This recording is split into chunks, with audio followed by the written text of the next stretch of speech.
NITIN ISUA NEN ti ngaihthah to zong songte ni thar che bai kan bo ka chu voina kan ngai to ho atana kan thupui thlan tur chu Pathian malsawmna ropui takhi ilo ngaihthah palem ti ani dona kan mishing nuna hianin boina tam tak ngai to tur tam tak kan nuna awam thina wang hian Pathian malsawmna ropui tak tak ngaya kan nei awanga hlutna po ngai to chuang lava nun phung kalve pa ngai a om ve re kan ngai thin amma ro chu tiang te kan chan nuwa hlutzia kan hriat le tur si hi thil tam taka om theya en tirnan rim hriat theina kan nei te hi Pathian malsawmna ani zia hi tun lai shileng kara COVID-19 positive 10 an rim hriat theina han hlo che hianin ei tur tui kan ti theina na rim kan no hriate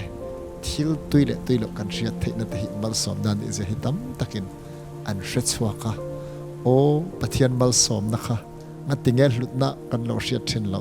tin mitam takin an soi ka hria a ti chuanin kan nuna mita thil kan han mu thei mai lom om zia te hi kan lo chut ngai lova kan du na mana olsam taka kan han kal mai thei thina te hi ek ang fako lu le ro pui nge sum tam tak poin an pek thei lo malsawmna Pathian hena tanga kan dana lo ni reng zia te hi kan lo chut ngai lo thina voi khat chu dam lo pakhatin tiang hian soya har sat na sat tak accident awanga ato lain hun rei tak khum beta nat in alukham tla kha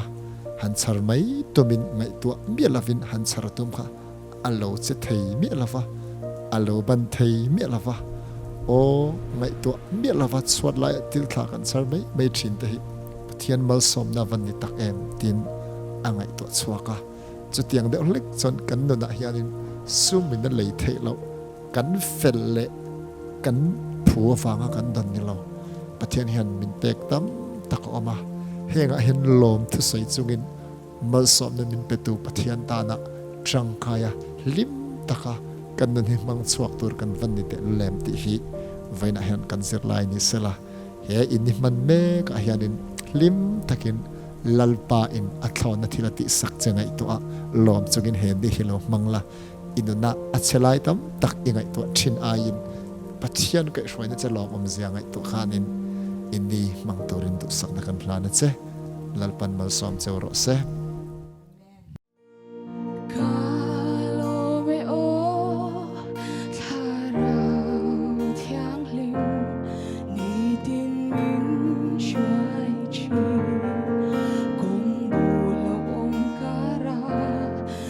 Tình sinh luôn thả lẽ